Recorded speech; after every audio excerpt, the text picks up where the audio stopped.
clearing out this house, man. I had to take. I usually keep like I'm weird about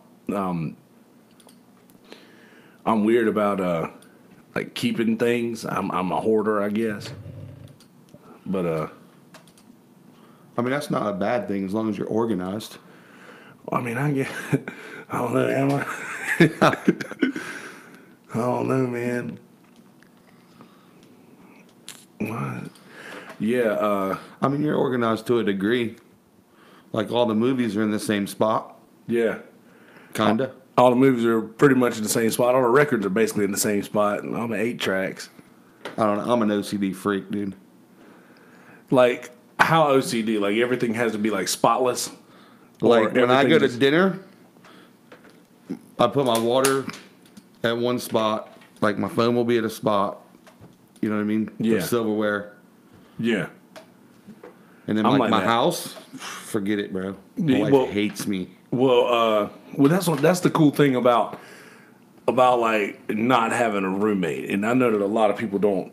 A lot of like Adam and Smitty or whatnot, they're all like, "Well, Adam mostly is. I can't wait till you have kids, so you can realize that everything ain't perfect all the damn time." And I'm like, dude, I hear you, man, but like, I just really dig. Oh, that's not letting me get in my YouTube on that. I'll just do that later. Yeah, I was like, man, I just really dig knowing where everything is, and that's my whole thing. Like, and you don't have a roommate. I have 3 kids and a wife. Yeah, and so, all right, let's go. Basketball practice is in 15 minutes. Yeah. All right. If you know where your shoes are, if you know where your jersey's at, you know what I mean. You know where your book bag's at. Yeah. I mean, we can be out the house in 5. Well, if you don't know where any of that's at, it's like a 30-minute deal. Exactly. Like, I can't get that. It's easy. Like, okay, I get the lunch meat out of the refrigerator, right? And I get the bread out of the cupboard. Well, you put the lunch meat on the bread and put them both back where they came from. So easy. Simple. You'd think, right? No, let's just leave the bread out on the counter for Dad. Lunch meat. He'll put it away. Yeah, because it drives him crazy. He'll get to it. He'll get around to it. See, I'm that way with everything except I'm not so adamant about like everything being absolutely spotless. As long as I know where everything is. Like, for instance, all this crap that's sitting on top of this piano came off of that piano before I moved it. I put it all right back where it was, like, basically. And I don't know, I'm just strange about things like that. But anyway, ladies and gentlemen, this voice that you hear that you've never heard before is brother Phil Jackson, DJ QP in the house. What's up? So we're gonna talk about some. You got some pretty cool shit going down with the Surf Dreams. Yeah, man. Just trying to make it, trying to live, and change some lives and make some dreams come true. Don't let big man fool you. He can rip. A little bit. Yeah. I have fun out there, and I like seeing the kids have fun as well. Well, that's one thing that I really enjoy seeing is I can't surf. I've never been on a board in my life, and I really enjoy seeing. Obviously, because everybody I hang out with is a surfer, right? Everybody, and I really like seeing what you're doing with like getting these kids started at a young age and helping them figure out whether it's for them or not. That's really awesome. Yeah, and that's really what like our Taking Kids Surfing Day series is for. Yeah. We usually have about 100 kids come out to those events. Wow. Between 80 and 100, sometimes more, and that's just to introduce them to surfing. Yeah. Some of them do it for 5 minutes. They're over it, dude. They're like, nope. But at least they know when you give them that opportunity. But I'll tell you, about 80% love it.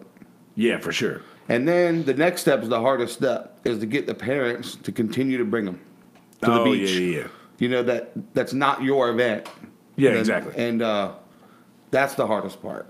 You see kids, they love it. They're having a great time. You never see them again except at your next event. And it's like, let's get them to the beach, Yeah. I know it's hard. You can't do this at home. Yeah. There's no waves there. There's only one person that can. That's Slater. He has his own wave pool. Yeah. Did you listen to his podcast with Rogan? I listened to a little bit of it, yeah. Dude, he is a genius. He's so smart. God, he's so smart. And I didn't realize he was involved in so much that's not surfing, Yes. like the hunting stuff and whatnot. Like I didn't realize he was all into that. No, he has his hands in everything. Yeah. Is he the most dominant athlete of all time? If you think about I would say yes, but I'm not familiar with like soccer athletes and tennis athletes. but you think but about longevity as a- of career. Absolutely.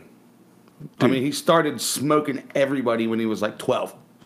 And he never stopped. And then and he's 50 something, you know, like, and still hasn't stopped. He's still competing on world tour events. Yeah. You know? I mean, he might not even be 50. I don't even know how old he is. You know, he's older than me, and he looks like he's 16. Bro. Yeah, I saw that. I saw the one the other day where he hit that wave, and it just totally got him, and he came out on his board. Like, so Yeah. how do you do that? Like, what is he doing under that He's a wave? You freak. can't see. He's a freak. Now, is that so? You get these kids that are getting is that something that you use to get them interested in it if they're not like exactly feeling it? Like, dude, look at this guy. He's a grown man that's doing exactly what he did when he was your age, and if you do this right, you can do the same thing. Is that For- sort of your? For sure, but I think. Who's that? Call-ins. Yeah, we got call-ins. That's one of my judges in Florida for surfing. So we got a big event this weekend Nice, in Florida. nice. So they're calling. Yeah, I didn't put a request out saying don't call me right now. So Nah, you good, man. It doesn't matter. I don't even think I turned mine off. it don't matter. We don't like to sell the dream as a pro surfer. You know? 'Cause Yeah, I Very, hear that. very few. You know what I mean? But we like to hang it out there like, hey, you can do this. Yes. If this is what you want and this is what you put your mind to, you can do this. Yeah. You can do anything. You know, you can be anything that you want. What we try to let them know is if you're going to commit to it, you have to commit. Yes. Diet, sleep habits, Yep. you know, education, traveling, finances. I mean, you have to commit 100% if you're going to do this. You can't become a pro athlete half-assing it. Yeah, Now, exactly. There's some people who just get lucky, okay? For sure. But that's very rare. Few and far between. Exactly. Look at Cam Richards, for instance. That kid has committed. Absolutely. He Yes. is committed 100% to do what he has to do to make the world tour. You know, at a young age, he sat down, focused, and said, this is what I want to do. And he focused and he committed. And he gives up a lot. you Oh, know, yeah, for sure. A lot. Everybody looks at it, oh, it's the dream life. You know, it is in a way. They're but constantly moving though. Like, constantly moving. And I'm moving a lot, you know, and Yeah. well, it must be nice to travel all the time and go to these exotic places. Yeah, I mean it is. if you're you know? not working when you get there, you know. Yeah. What a lot of people don't understand is it's 4:30 a.m. wake up calls and last one off the beach.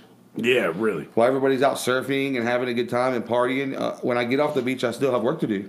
Yes. You know, and I might be able to catch some drinks. And honestly, by the time I'm done, I'm over it. Like I'm just tired.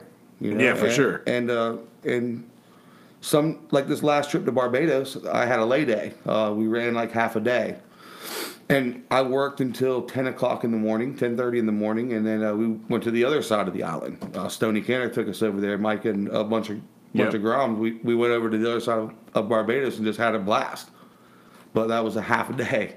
Can Stoney still get out there and do it? Yeah. Kinda.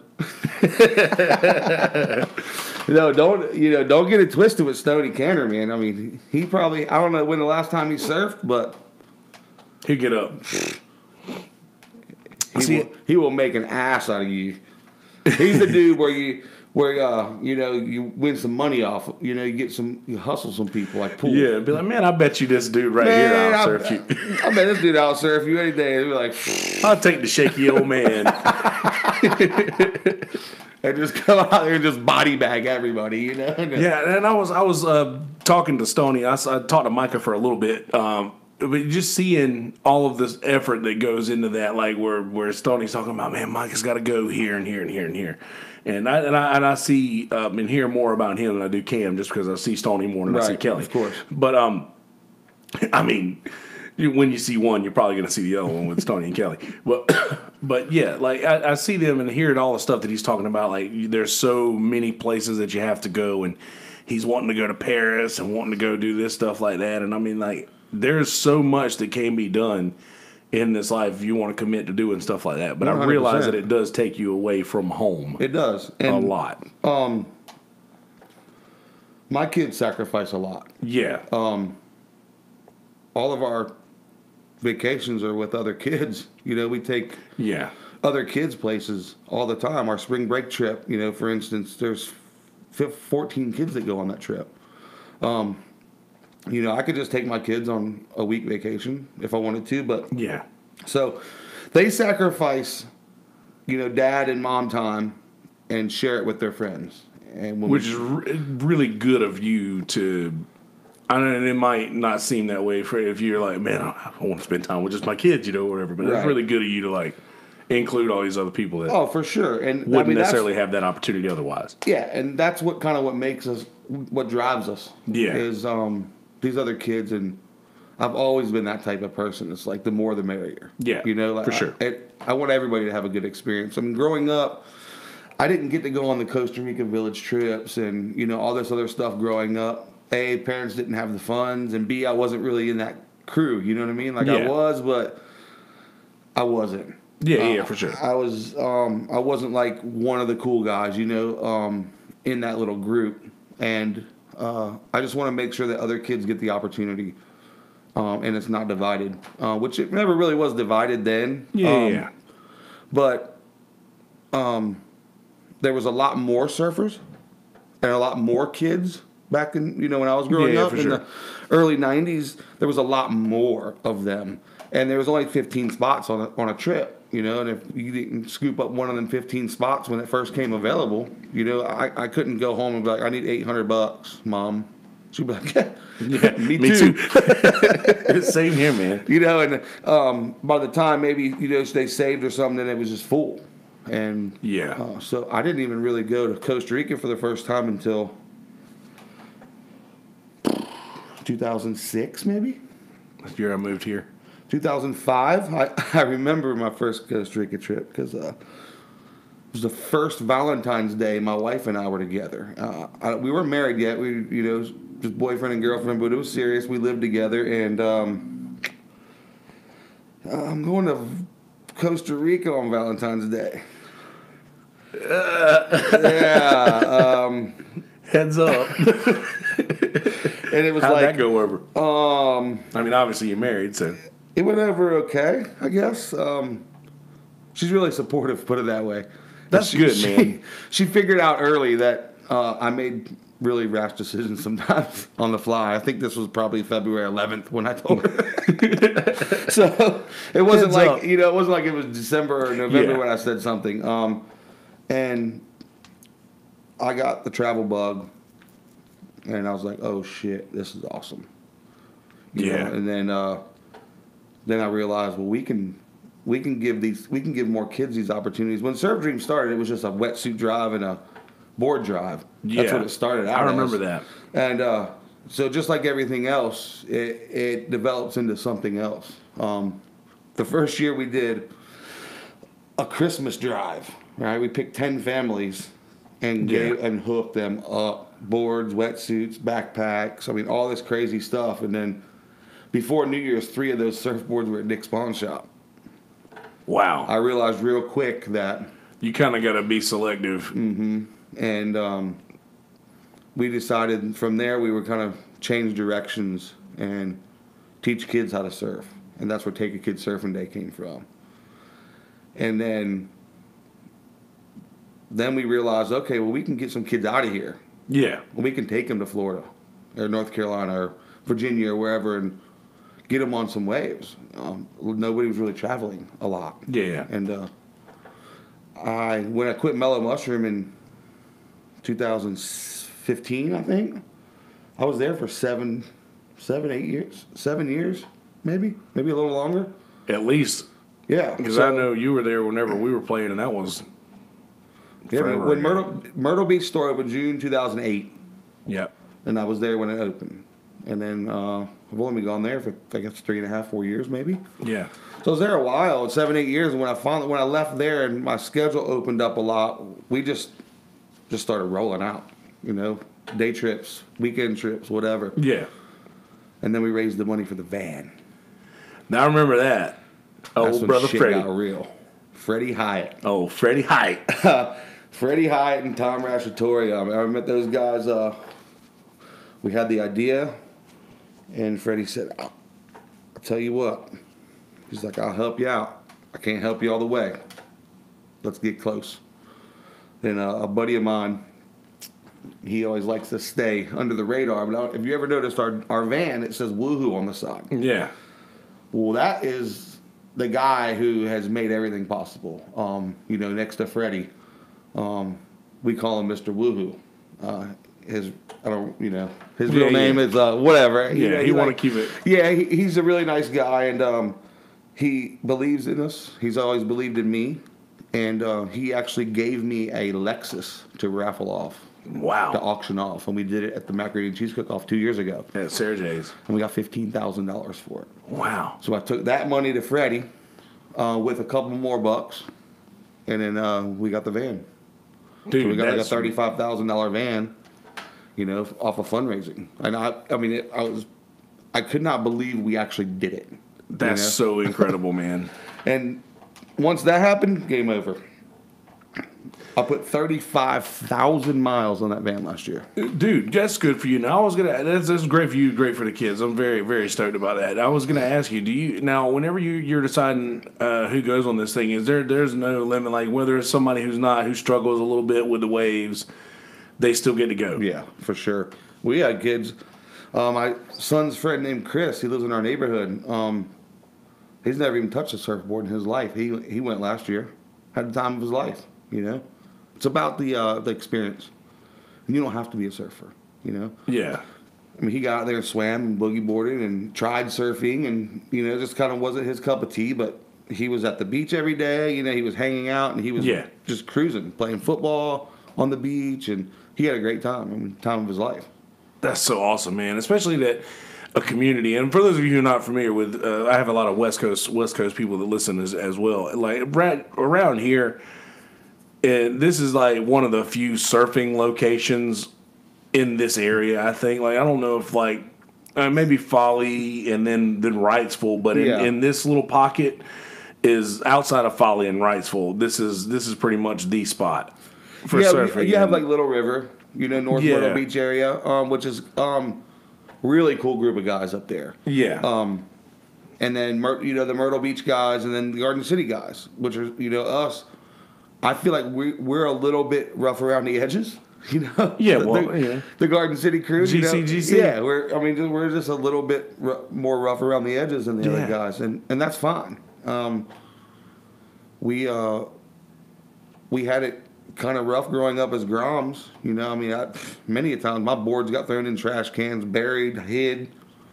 Wax. I've had my windows waxed on my car. I mean, all of them. Go home written on it, that's just what we dealt with when we were kids. You do that shit now to a kid, and it's like game over. Principal calls, DSS calls you, you can't do that shit anymore. Oh, man. Parents call you freaking out, I was listening to a podcast a while ago about like how much different stuff is now, and like whether or not you should allow kids or to experience things like this so where to grow up with thicker skin, to where everything doesn't bother you. You don't want to run into tattle on everybody. Man, we used to get beat for tattling. Yeah, for you used sure. To get whooped for tattling, man. Yeah. And you don't even tell them, and now you get whooped for not. Yep. It's a different time, but and then there's a fine line there, especially with something like that. Johnny stole my candy bar out of my desk. Yeah. Punch him in the nuts. You know what I mean? Yeah, Kick exactly. his ass on the playground. Hit him. Yeah, right. I bet he won't steal your candy bar no more. Maybe things like that you might not should go tell the principal and the mom and the dad and they make this big deal about it. And Johnny, catch him in the bathroom, like, bro, you ever take my shit again, I'm fucking you up. You know? Right. But Mr. Smith Yeah. friended me on Facebook and sent me a dick pic.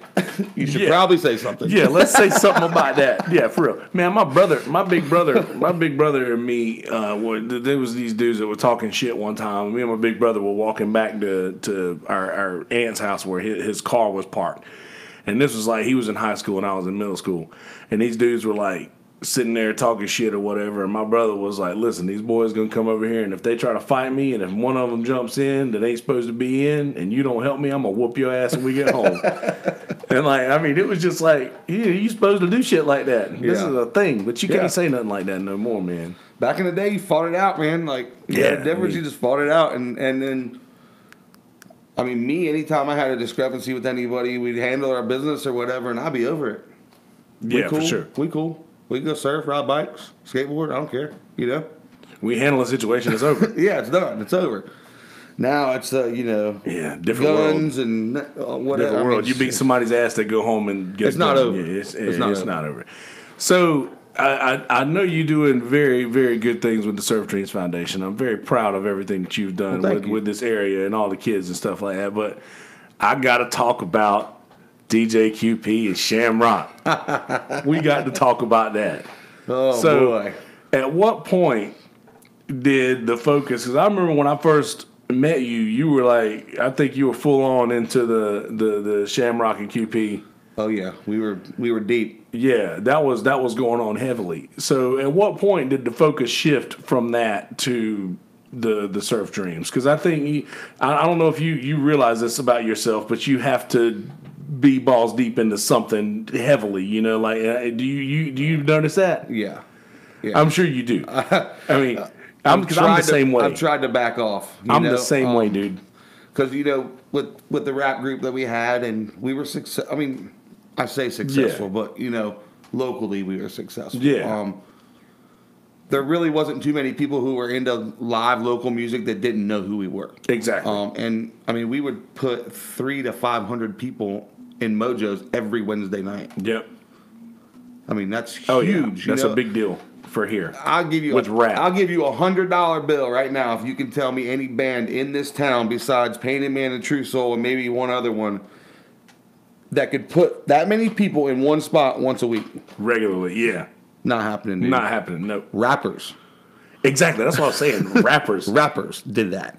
And we had 3.5 hour show, Yeah. We would perform for 2 hours and not even take a break. Dude, I remember. I remember that night at Tito's. Like, that was one of the last times, too, I think. Yeah. It is at Tito's, like a last hurrah. But man. But we were stoked, I mean, and I think I got up with y'all for a little while and did some guitar stuff. yeah, absolutely, and that's just what it's about. And all of our stuff was truly live, no background vocals. You know what I mean? Like all the beats were produced by Shamrock. He made all the beats, Yeah. every single one. There was a time where he was using a Roland 303 and a 505 to actually. The beats were synced, but if the bass line needed to come out, he would actually pull it out with the button, and Yeah. like while we were performing. Like we did House of Blues shows and stuff like that. We did the How High tour with Method Man and Redman with that machine. Dude. When it was time for the chorus to come in and all the instruments come in, he had to press the buttons to bring them in. There ain't nobody doing that now. No, Ain't nobody doing that now. Nobody's doing that now. Nobody want to take the time. But that's what it's all about, man. Like, just literally being hands-on with those things. Now everybody, once the computer era came in, Right. and that was the early stages of computer stuff is what you're, like it's digital, but it's manual. Like, Yes. you have to be hands-on Just like playing with a it. keyboard. Yes. That's exactly what it was. Yes. And it was our shows were truly live. And I think that's what people liked about them. Absolutely, man. And we didn't give a fuck.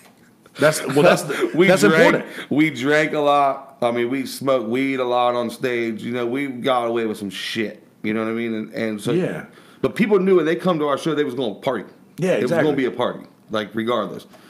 And that kind of led me down the wrong path. When shit hit the fan with me, I was Yeah. smoking meth, smoking crack, selling Yeah. meth, selling crack, coke, weed, rolls, Yeah. uppers, downers, lefters, righters, like whatever. I take a couple of us.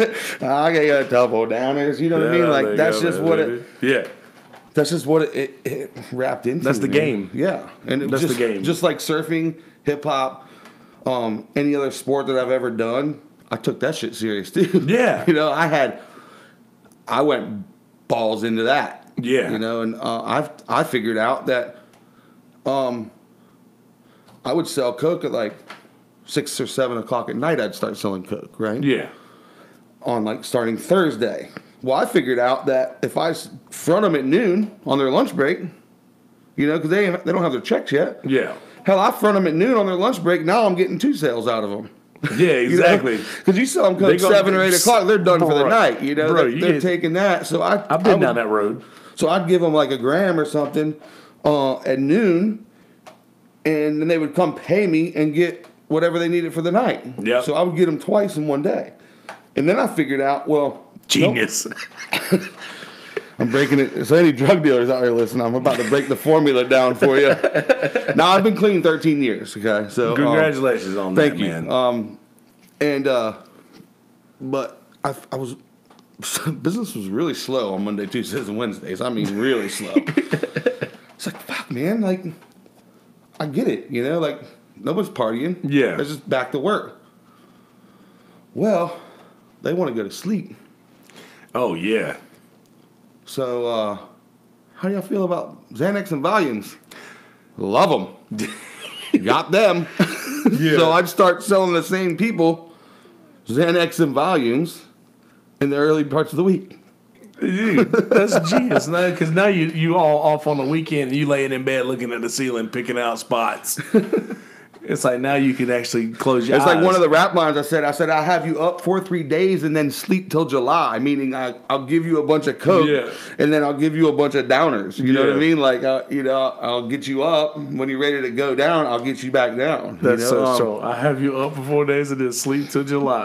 That's so sick. So, that was a big part of my life, and I wouldn't change it for the world. Honestly, I wouldn't, because that's made me stronger. And I'm not scared to share my story and tell my message to, especially the kids. Yeah. Like, hey, this is real life right here, dude. Like, Yeah. I'm not some dude that's like, oh, don't smoke weed. And I've never smoked weed before. Like, Yeah. Look at you, like, how the fuck you know? You know what exactly. I mean? Like me, I'm like, bro, I smoked meth. That's why my bottom 4 teeth are rotten. Yeah. Like, you want to see them, dude? Like, Yeah. don't do this shit. Don't do it. This is why, and they look at you all crazy, like you got 3 heads, like, oh shit, like He knows. But that's what more people have to do. Like, more people have to do that. More people that are addicts, they hide behind themselves, like, oh, I don't want anybody to know I was an addict. Or even like people currently like in deep recovery right now, like, tell people, man, tell your story. Get it out there. It'll help somebody. I use this podcast for that. I'd use this podcast to say, I had a Coke problem. That's where this podcast came from. Right. Like, I had to replace my Coke addiction with something, and that's where this podcast came from. Yeah.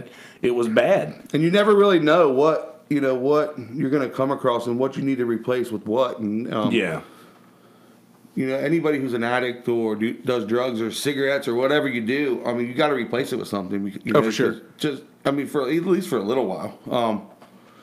And then drugs, I replaced it with work.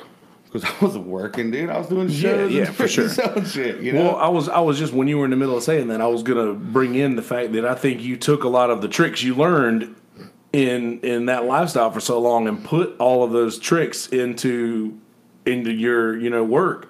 Yeah. And things that you do now. Like, you learn a lot of shit.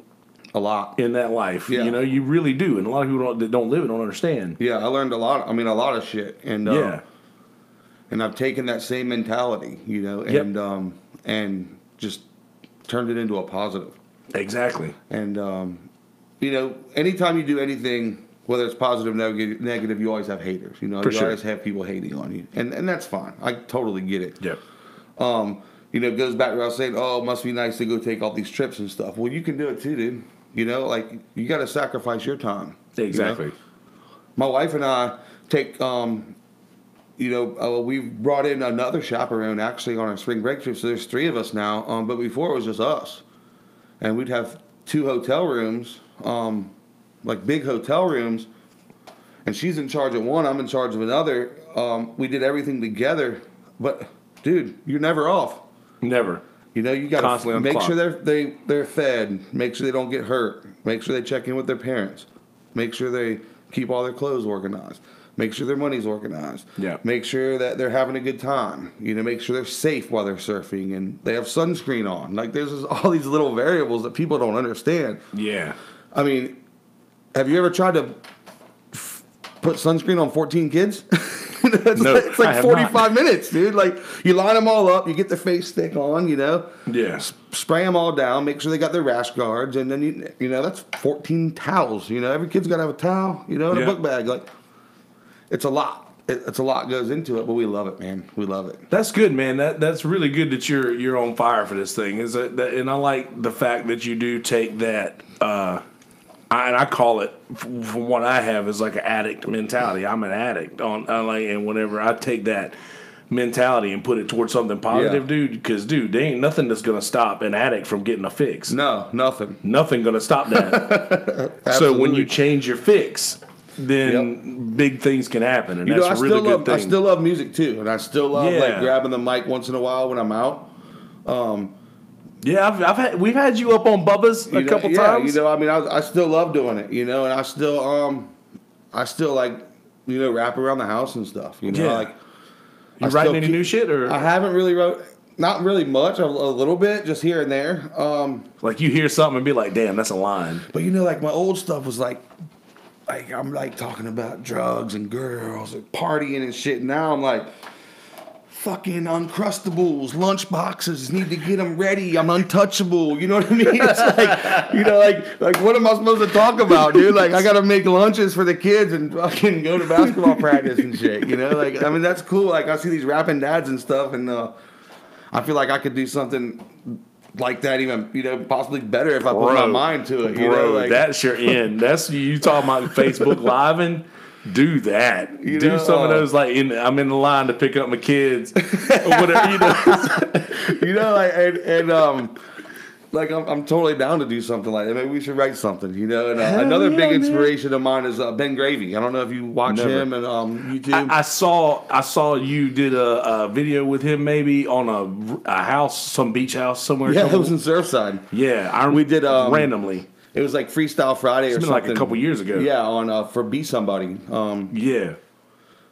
We had like 14 or 15,000 views on that thing. Really? Yeah, it was huge. Jesus. Yeah. But he's a vlogger. He's a vlogger, YouTube vlogger. I think he has 60,000 subscribers currently. Damn. That's solid. Yeah, and you got to watch him, man. Ben Gravy. Anybody out there, just check him out. He's one of my really good friends, and he's a huge inspiration too. He's an alcoholic, and I'm not sure how much of a drug user he was, but he kind of got his start with. Remember the Paris Hilton show? Yeah. When they went to the different families. Yeah. He was one of them. He was the one in Jersey where they were over it, like they were just trash these girls or whatever, but. They were kind of like Jackass. He hates when I say that, if anybody says that, but that's what they were. They did stunts and things like that, and that's kind of what got them on the map. Yeah. But now he vlogs daily. Daily. That's how you get 60,000 subscribers. I mean, like, for a couple years now. Daily. Yeah. Like, when you hang out with this dude, you're not really hanging out. He'll film, edit. I mean, you get in the car, he's editing, That's what it takes. Yeah, that's what it takes. He's dedicated. Just like going back to what we said in the beginning. Yep. He's 100% committed to that vlog, Absolutely. And he's clean, he's good lifestyle, got a great girl, and he does amazing things with kids in the community. He's got his own surfboard line, skateboard line. Sector 9 has a Ben Gravy model. Wave Bandit has a Ben Gravy model. He has his own Hyperflex wetsuit. Damn. Yeah. He made it. He made it. He made it. Yeah, and we still joke a lot. Actually, I got a contest coming up Sunday in Melbourne Beach, Florida, and he's down there. His parents have a house there, so he's staying there right now for Surf Expo and stuff. And I was like, great surf announcer, right? He's a great surf announcer. Me and him, we put us on announcing a surf contest, game over. We have a good time, and we cut up and make it interesting. But anyway, just like little stupid jokes. I'm like, hey, man, come and help me announce on Sunday. I'll give you $4 an hour for the first hour and $1 an hour for the next 3 hours after that. Just kind of fucking with him. He texts me back. He's like, $5,000, I'm in. But I mean, he's very comical, man. And I would definitely check his stuff out because he's an inspiration to a lot of people, Hell and yeah, including man. myself. And he's also a musician. Yeah, I think he was playing guitar that day. Yeah. On that one video that we saw, or I saw. Yeah, he's got some really good stuff. But that's kind of where I was getting at with the music part. Is he's kind of taking the same path. You know what I mean? Like, Yeah. Music, and then into surfing. He's in the surfing industry really heavy. He was a pro when he was young. He was on the U.S. team, and then he kind of wandered off and, Yeah. went the wrong way or whatever. So the stories are kind of similar. You know what I mean? He's just a lot more successful. Well, see, and I think that has a lot to do with. I know that you have kids. Game over, bro. You have Game kids. over. I mean, it's boom. I mean, people say your life changes instantly. It does. You do, yeah, and I mean, I noticed that in a lot of my friends. I'm one of the few that doesn't have kids out of my group. Yeah. I mean, the crew I run with. Like, I'm one of the only ones that doesn't have family and Yeah, whatnot. for sure. And I'm thinking like, okay, I see the effort that all my friends put into their families and their kids, and I'm like, that's your legacy that you're leaving. I'm like, if I'm not gonna have that, I need to leave a legacy otherwise. Like Right. I need to make something else my baby. I need to make something else my child. 100%. And I've realized that that's something that's necessary over the last probably 2 or 3 years. Yeah, and, I mean, it is. It truly is. Which is why I quit drinking. Which yeah. is why I quit doing the hard drugs. Yeah. It's like just you have to realize that there's certain things that you need to not put into your life. Yeah. And I'll tell you what, man, when you have kids, I have a 15-year-old, 13-year-old, 10 and 9-year-old. Yeah. The 9 and 10-year-olds, they were both born in March. So they're exactly a year apart. So there was a time in our lives where it was pretty hectic. It was gnarly, and we didn't really know how we were going to do it. But now we're kind of over that hump, and you can really see them, what you've taught them. Yes. And situations you've put them in, and life lessons you teach them, and they're really putting it into action now. Yeah. There's nothing better when someone, my son Anthony, he goes on a lot of trips with other people. Yeah. We want to make sure that he's able to go do some stuff. And fortunately, we're in a network and a community of people to where there's, he can do stuff, some pretty cool stuff. He's been went to California with a family last year. Just got back from Florida with a guy. And Yeah. they always are like, man, he is so well behaved. And then he was surfing Sebastian Inlet the week after Christmas, and I got a couple text messages from some guys I know down there, like, hey, man, we saw your son today. That was cool. And Yeah. hey, was everything cool? Yeah, he was being super respectful. You know what I mean? Like that right there. That's gold in the pocket, man. yeah, for sure. That's beautiful. That's when it's like, okay, I'm pretty much doing my job as a parent. Yeah. There's no handbook. No greater reward than that, right? Yeah, but there's just no handbook on how to be a parent. I mean, Yes. And so you kind of you have to just go and I like when people tell me that because you don't know. Everybody feels like they're a great parent, Yeah, for sure. But I mean, there's times where you're not, and it's the harsh reality. There's sometimes that you're not the best parent, and you just have to realize that. And as a parent, you have to learn as well, and get better as a parent. Well, realizing that will make you a better parent. 100%. I mean, nobody comes out the best musician, or Exactly. Nobody's like the best IT guy or the best website builder. You got a bomb. Yeah, well, guess what? You got a bomb a few You times. don't just a kid pops out and you're the best dad in the world. Yeah. you got to learn, man. Yeah, exactly. And, I still find myself in situations like, man, it's probably fucking not the, Should have done that. yeah, should have done that or shouldn't have said that. Like that was stupid, but and it's you got to learn from it. And my wife and I, we run the family like a business. I mean, we're a team, and we are. That's really smart. We're a team, and it's not. We don't even have joint bank accounts. And a lot of people are like, "Oh, that's crazy" or whatever. But it's like, hey, the phone bill's due. You got any money? Yeah. Yeah. All right, pay it. Car payments due. You got any money? Yeah, I got some money. All right, pay it. That's just how it is. We both work. We both work hard. And we make okay money. You know, we don't like crush it. Yeah, for sure. But I mean, Well, I mean, you multiply 4 children by no matter what amount of money you make. Holy shit. Does it matter? exactly. So, having that Yeah. with your family, it shows you the kids. We never fight either. We never argue. I mean, stupid shit like, why did you know? I hate pile of dishes, you know, or whatever. Yeah. Stupid shit like that. And she'd be like, you fucking do them yourself, then, you know, like whatever, you know, stupid shit like that. That's so good. Yeah, so healthy. Yeah, but like as in, where the fuck have you been, motherfucker? You know, like none of that. I travel. Yeah. I'm gone for, dude, in August, I'm gone for 15, 16 days in August, you know? Yeah. When I'm gone, there's not 1 ounce of me that's like, what is she doing? You know? And it works both ways. So yeah, exactly. the trust is there, and we just get it. Like we're a family, you know. Like we're all that other shit. What is she doing? You know, the trust issue. Like once you get rid of that, and that's not an issue anymore. Game over. That's it. Your family will succeed in so many different ways that you can just focus and be a family and parent. Well, speaking of focusing on being a family and parent, we're scooting up to that time where you probably got to get back to them. But, dude, I've always known that you were doing really good things with the Surf Dreams and with these kids. But having this long form, if you will, conversation about this really opens up my eyes a little more on what you got going on, dude. I was proud of you. Now I'm like have evidence as to why I am. Well, I appreciate it. So you've done a really good job, man. Thank you. And it's not just me; it's guys like you know what I mean, and the community and the businesses that support us. That's really who makes Surf Dreams and me, and our team what we are as the community. Yes, and well, we have a fantastic community, dude. I'm telling you, I've seen it. I'm in several markets a year doing events. Yeah. And I'm telling you what, this market right here. Top notch. Top notch for community. Hands down.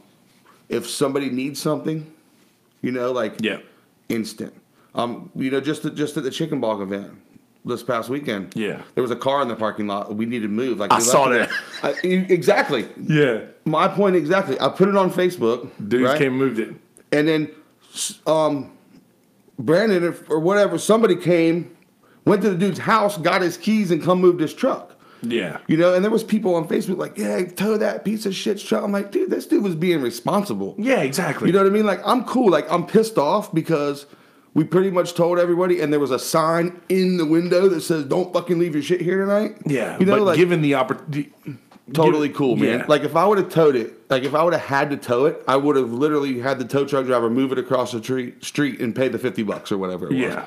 You know what I mean? Like, but that's what I mean about community is, like, you put it out there, and everybody pitched in to help get that car moved. That was the task at hand as the community. Like, hey, guys, I need help. Someone help me.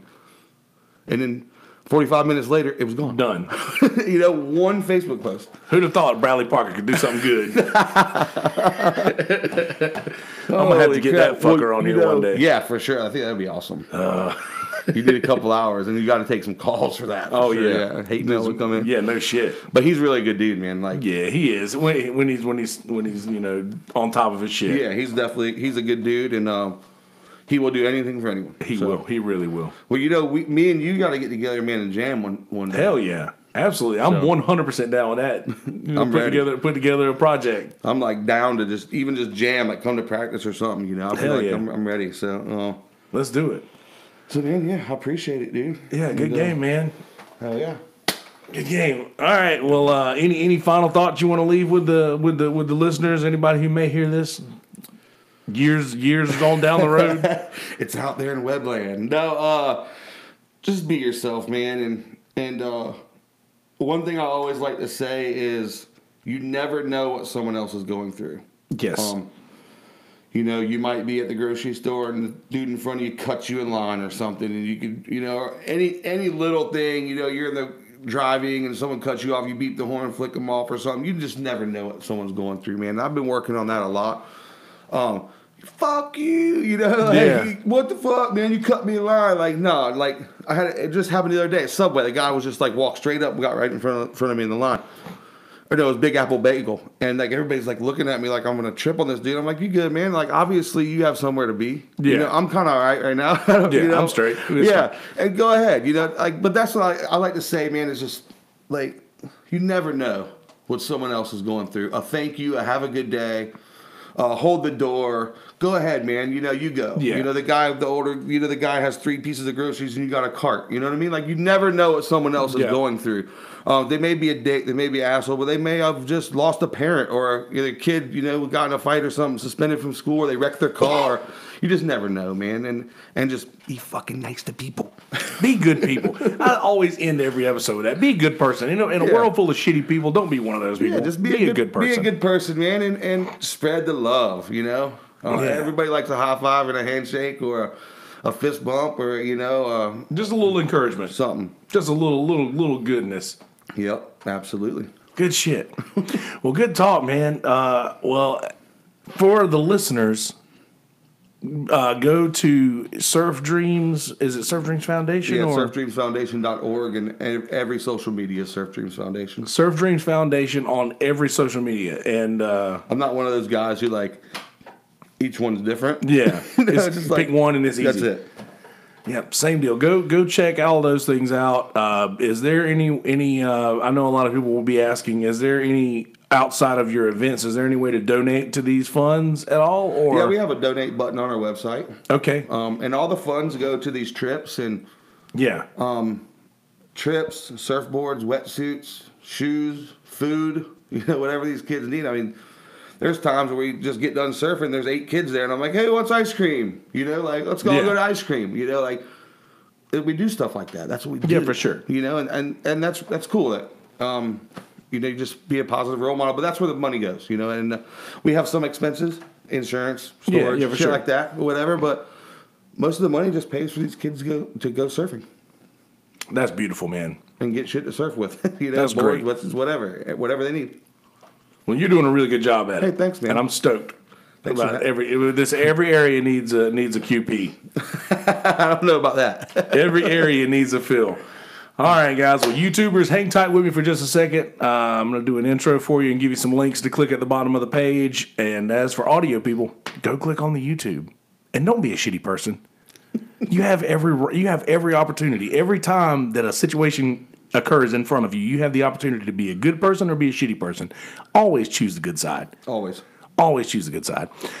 All right, guys. Well, Brother Phil, thanks for being here, man. Thanks, man. Appreciate it. Always good to see you. Always good to have you around. And be good people. Peace, bitches. All right, let me do an intro real quick. YouTubers, hang tight with me. Hey, guys. How you living? You doing well? Good. Glad to hear that. So in this episode, my buddy Phil Jackson of the once proud Shamrock and QP clan here to tell you, was it QP and Shamrock? Shamrock and QP. Yeah, that's right, Shamrock and QP. We got to talking about Surf Dreams Foundation, and I'm going to tell you a little bit about that right now. SurfDreamsFoundation.org. There's a lot of kids in this area who go surfing and or who are just really, really excited about being around the beach and being in the water and just having that clique and that group to hang out with. And a lot of these kids are in situations to where they wouldn't be able to do this otherwise. And Phil is doing absolute phenomenal work with all of these kids and all of these families and hooking everybody up with every thing that they need to do such things. So please go to surfdreamsfoundations.org. There's a donate button there. Drop some dollars in there so that these kids can go eat ice cream after they get done surfing or just have a good experience, have a good childhood, because that's what I'm getting out of all this is that Phil here is just trying to make sure that these kids have a good childhood because people like him and myself know what it's like to not be able to do certain things as a kid. So I'm not going to give away anything that we talk about, so no spoilers here, but just listen on to find out what is really going on in this situation. Also, you guys, the regular listeners, know that my voice is not sounding right. I'm still not getting there. For some reason, this thing won't leave me. But anyway, That's beside the point. Please go to surfdreamsfoundation.org and all facets of, I'm pretty sure the Instagram, the Twitter, the Facebook, all of these situations, all of these platforms, go find Surf Dreams Foundation. Also, please go to Facebook, Instagram, Twitter, Patreon, Facebook, did I say that already? MI Stuff. And YouTube, Kelsey Hudgens. Please click subscribe, click follow on all of these different platforms. Do that. And I don't think I have anything else for you right now. Yeah, that's all I got for you on the intro, ladies and gentlemen. So without further ado, episode number 94 of MI Stuff. Number 94, man. That's crazy. Right? That's awesome. All the way up Congratulations, there. man. Thanks, man. Featuring Brother Phil Jackson, DJ QP. Enjoy, motherfuckers. YouTubers, click the links at the bottom of the page. If you're watching live, they're not there right now, but they will be after I edit them in. Please click the links at the bottom of the page. Be a good person. World full of shitty people. Don't be one of those people. Be a good person.